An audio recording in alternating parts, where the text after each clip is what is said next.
구독자 여러분 안녕하세요. 암호화폐 시장의 일정을 전해주는 유튜버 레우워크입니다. 오늘은 최근에 제가 지속적으로 텔레그램 방에서 언급을 드렸던 이더리움의 댕쿤 하드포크에 대해서 살펴보고자 합니다. 오늘은 너무나도 중요한 영상이기 때문에 영상을 끝까지 시청해서 본인의 것으로 소화하시길 바라고 구독과 좋아요도 부탁드리겠습니다. 영상 시작합니다. 본 영상 소개 전에 제가 레우워크 텔레그램 방을 개설해서 현재 운영 중에 있습니다.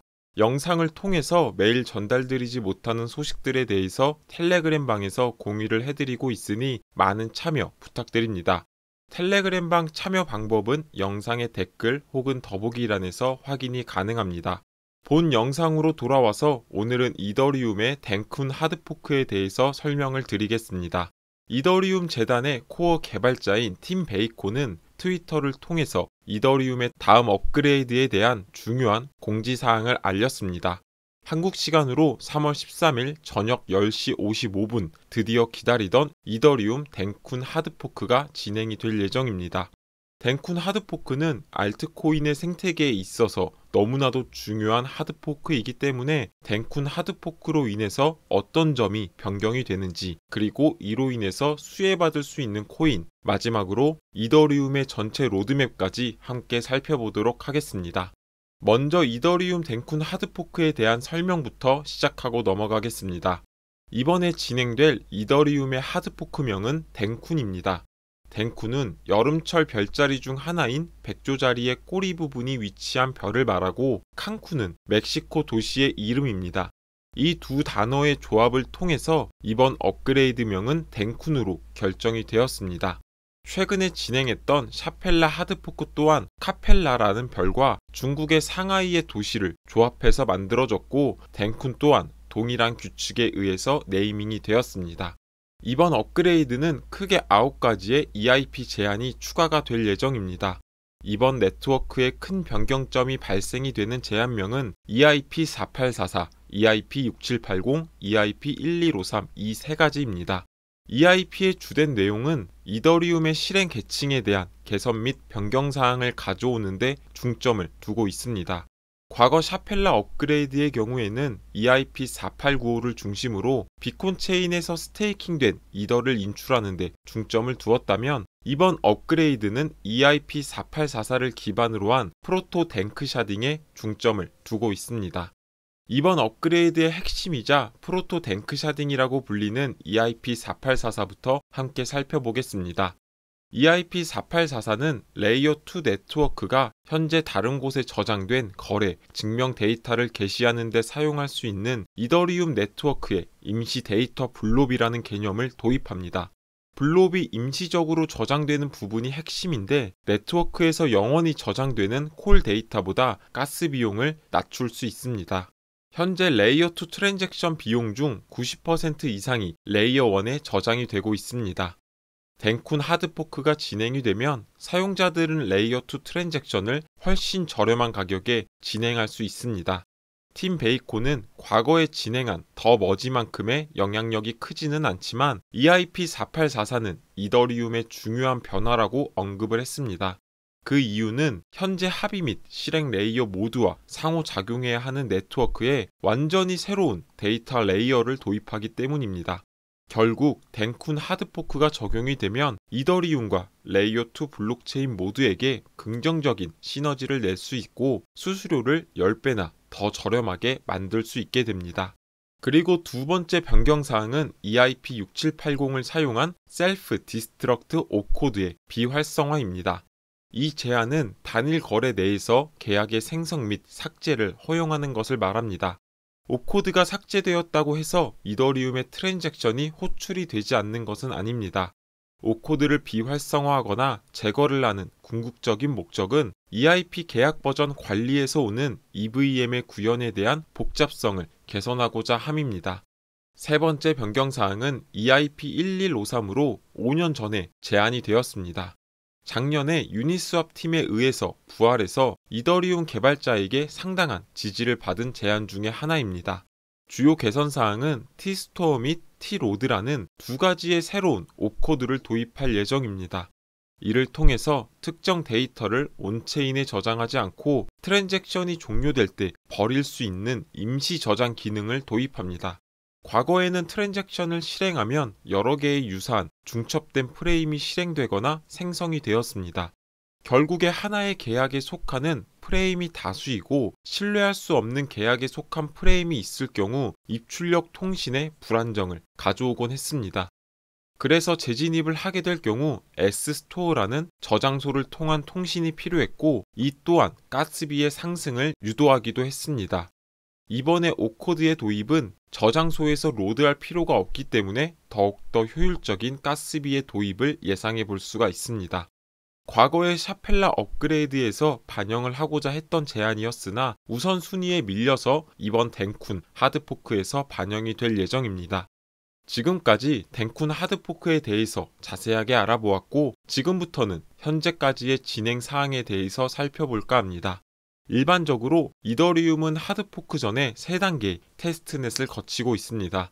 이번에 진행될 덴쿤 하드포크 또한 3단계의 테스트넷을 거쳤고 1월 17일에 고엘리 테스트넷, 이어서 1월 30일에 세폴리아 테스트넷에서 릴리즈가 되었습니다.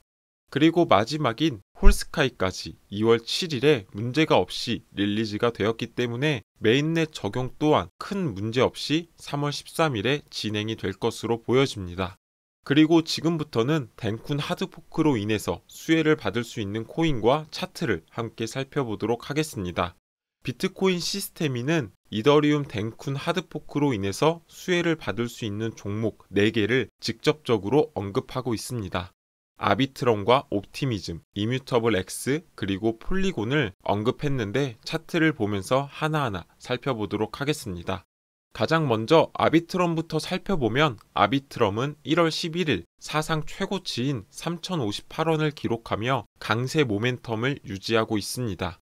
사상 최고치를 기록했다라는 뜻은 상단에 저항 라인이 없다라는 것을 의미하고 이는 시세가 여전히 강세 모멘텀을 지속할 수 있음을 나타내곤 합니다.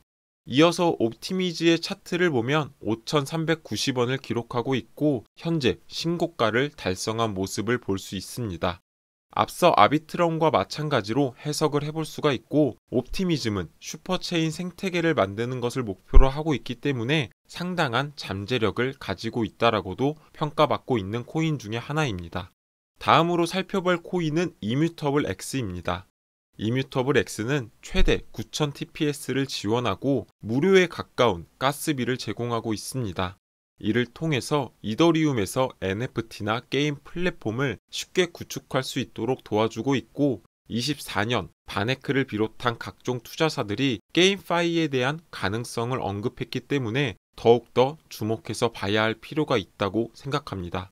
가격적인 측면에서 살펴보면 과거에 2,000원대를 유지하고 있었고 최근 덴쿤 하드포크에 대한 레이어2 코인들의 기대감으로 무려 2배나 상승해서 4,368원을 기록하고 있습니다.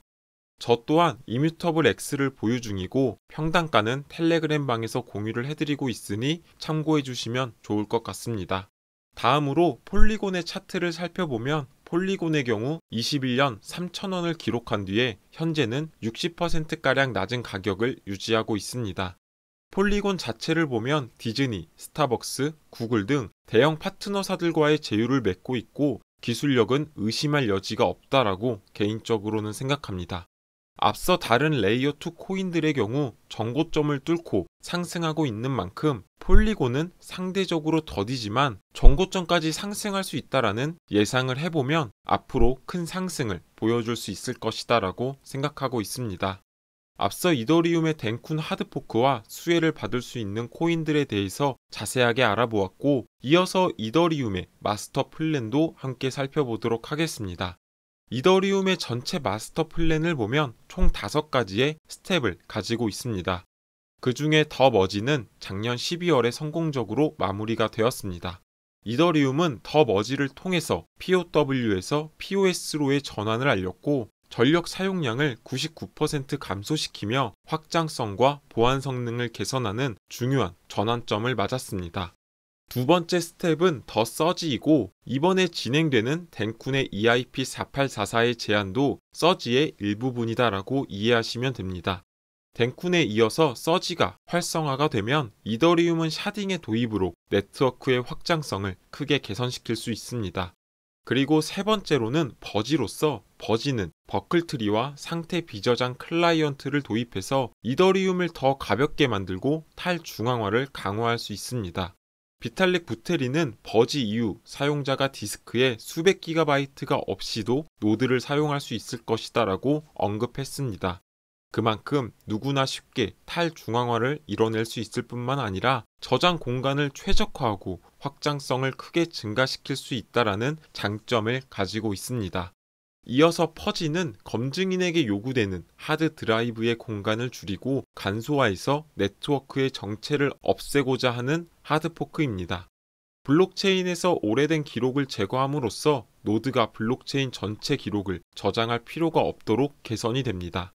네트워크는 거래 데이터가 30일이 지나면 삭제가 되고 이더스캔 블록 탐색기와 같은 인프라 제공업체는 오래된 과거 데이터를 계속 수집해서 제공을 할 예정입니다. 마지막으로는 더 스플러지가 있습니다. 스플러지는 앞서 4단계의 업그레이드에 포함되지 않는 네트워크의 효율성과 성능을 강화하는 일련의 작은 업그레이드들을 포함한 모든 활동을 말합니다. 이더리움은 비탈릭 부테린의 지휘 아래 하나씩 성과를 내고 있으며 앞으로도 크게 상승할 수 있을 것으로 보여집니다. 이더리움 홀더분들께서는 앞선 개발 소식들 참고하시기를 바라겠습니다. 오늘은 이더리움의 중요한 업그레이드인 덴쿤 하드포크에 대해서 자세하게 살펴보았습니다. 이 밖에도 이더리움의 강세를 예측하는 온체인 분석 데이터부터 시작해서 ETF 등에 대한 호재 소식들도 소개를 해드리려고 하고 해당 영상은 다음 영상에서 자세하게 다뤄볼 예정입니다. 이더리움처럼 지속적으로 기술 개발을 하는 코인들이 사실상 없다라고 봐도 무방하고 그렇기에 다들 이더리움을 기반으로 토큰을 만들고 유지시켜 나가는 것이 아닐까 생각을 해봅니다. 구독자분들께서도 오늘 영상을 보시고 이더리움 투자에 대한 확신을 가지셨으면 좋겠고 투자에도 큰 도움이 되었으면 좋겠습니다. 오늘의 영상은 여기까지입니다. 투자에 있어서 큰 도움이 되셨으면 좋겠습니다. 해당 영상이 도움이 되셨다면 구독과 좋아요 버튼을 눌러주시고 다음 코인 분석 때 뵙도록 하겠습니다. 시청해주셔서 감사합니다.